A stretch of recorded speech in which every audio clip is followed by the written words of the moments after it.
আমাদের অন্যতম সৈনিক আল মুমিন ভাই আমাদের মাঝে আসছে, আমরা তার জন্য আশীর্বাদ করি। আমরা এটাই কখন করছিলাম, মুমিন ভাই আসছে। হ্যাঁ, একটু 2 মিনিট কথা বলেন মুমিন ভাই, আপনি আমার একটু 1 মিনিটের জন্য বলেন।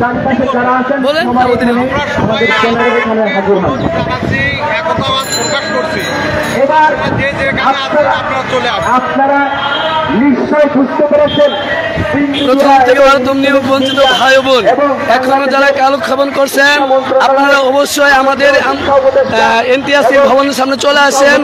আমাদের এই দাবি দীর্ঘদিনের দাবি, তারা বিভিন্নভাবে আমাদের এই দাবিকে হরণ করেছে, নষ্ট করেছে। আমরা চাই এর উপযুক্ত আমাদের প্রমাণ রয়েছে, আমরা এই দাবি আদায় করে ফিরতে চাই। তারা যে যেখানে আসেন আপনারা চলে আসেন আমাদের সাথে, এবং আপনার দাবি আপনাকে আদায় করতে হবে। আমরা অন্যায়কে রাষ্ট্রের বিভিন্ন ধরনের ব্যানার ফেস্টুন দিয়ে আমাদের এই ধরনের লোক দেখেন কিভাবে নির্লজ্জভাবে এরা 60,000 জাল সনদ অবৈধভাবে দিয়েছে। এদের বিরুদ্ধে আমাদের প্রতিরোধ এবং প্রয়োজন হলে অনশন লাগাতার আন্দোলন ঘোষণা করা হবে। আজকে দিনের ভিতরে যদি আমাদের দিনের ভিতরে আমাদের বিষয়ে ফয়সালা না দেয়, আমরা লাগাতার থেকে কঠিনতর এবং লাগাতার আন্দোলনের মাধ্যমে আমরা আমাদের দাবি আদায় করতে চাই। এক ড্রাইভারের 50 কোটি টাকা কিভাবে উধাও করেছে দেখেন, জাল সনদ দিয়েছে। এই ছবিগুলো দেখেন, আপনারা সবাই দেখতে পারেন। এই লোকগুলো আমাদের জীবন নিয়ে সিনেমিনি খেলেছে, তাদেরকে আর আমরা দেখতে চাই না। নির্লজ্জের মতো তারা তাকে রয়েছিল, আমাদেরকে অবৈধ ঘোষণা করেছে। আমরা তাদেরকে আজ অবৈধ ঘোষণা করে তাদেরকে আইনের মাধ্যমে তাদেরকে উপযুক্ত শাস্তি দিয়ে আমাদের দাবি আদায় করতে চাই। সবাই কি বলেন? তাই দেখেন বিভিন্ন ধরনের বিভিন্ন প্রকার সংবাদপত্রে প্রচার হওয়ার পরেও আমাদের এই কালাকানুন আইনগুলো বাতিল করে নাই।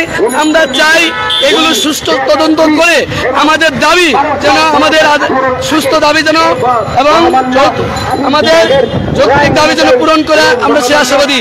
আপনারা কি একমত কিনা বলেন? এই যে এই দুই সচিব চেয়ারম্যান আমাদের বিরুদ্ধে জাল সনদ দিয়ে আমাদের চাকরি থেকে হরণ করেছে, আমাদের জীবন নিয়ে সিনেমিন খেলেছে, আমাদের নিবন্ধের সাথে প্রতারণা করেছে। আমরা সেই প্রতারণা জবাব দিতে চাই। আর দিনের ভিতরে যদি আমাদের দাবি মেনে না নেওয়া হয়, আমরা লাগাতার থেকে কঠিনতর আন্দোলনের মাধ্যমে আমাদের দাবি পূরণ করতে চাই। সবাই কি বলেন? মহামান্য রাষ্ট্রপতির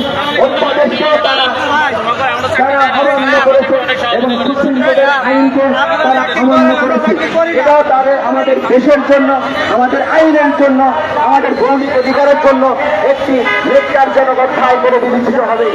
বন্ধুগণ, আপনারা নিশ্চয় জেনে থাকবেন, এই বিভিন্ন পত্র পত্রিকায় এই এনটিআরসির চেয়ারম্যান, সাবেক চেয়ারম্যান, বর্তমান চেয়ারম্যান, সচিব, আইন কর্মকর্তা এবং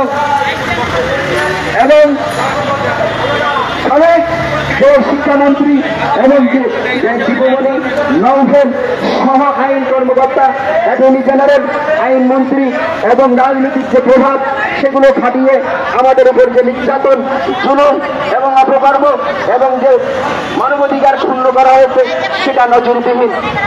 জেনে থাকবেন বন্ধুগণ, যে তারা বলেছেন যে আপনারা যে আইনের বিরোধী চলছে সেটি আপনারা সমাধান করুন। আমরা আইনের রায় পেয়েছি, কেন আপনারা বছর 1 থেকে 12 কম যারা এলোমেলো ভাবে ঘোরাঘুরি করছে, মানুষের দুঃখের মধ্যে কেন নিবন্ধিত করেছেন, কেন অধিকারকে ঝুলুন্ঠিত আমাদের মাঝে কেন আপনারা কদ্দুস স্যারের মতামত জানতে চাই। স্যার একটু দিয়ে আইনের ফেরাচান আপনারা তৈরি করেছেন।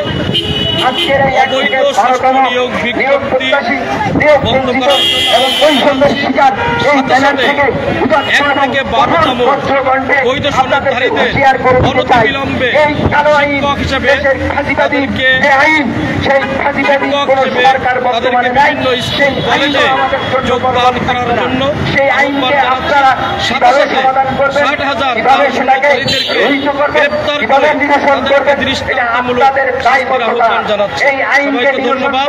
আল্লাহ হাফেজ। আমাদের শূন্য পদে কিভাবে নিয়োগ দিবেন, কিভাবে সেখানে পদায়ন পোস্টিং দিবেন, সেটা আপনাদের বিষয়।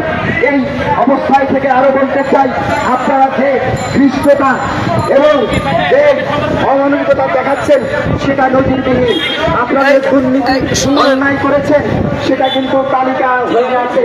আপনারা একজন ড্রাইভার এই এনটিআরসি 50 কোটি টাকার মালিক, শত শত কোটি টাকার মালিক, অথচ এই দেশের শিক্ষা আমাদের আশা ভাই আপু আপনারা মেরুদণ্ড এবং এক মিনিট শিক্ষা ব্যবস্থা মন্তব্য করেন এই বিষয়গুলো আমাদের আজকের তারাই রাস্তায় ঘুরে ঘুরে এবং বেকার জীবনযাপন করছে, যেটা দেশের শিক্ষা ব্যবস্থার জন্য, দেশের ভবিষ্যতের জন্য একটি অমঙ্গলজনক অধ্যায়।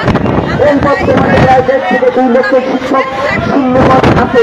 এটা শিক্ষা মন্ত্রণালয়, মাননীয় শিক্ষা উপদেষ্টা আপনার স্যার মহোদয়কে আমি দৃষ্টি আকর্ষণ করব। সাবেক ঢাকা ভার্সিটির সম্মানিত শিক্ষক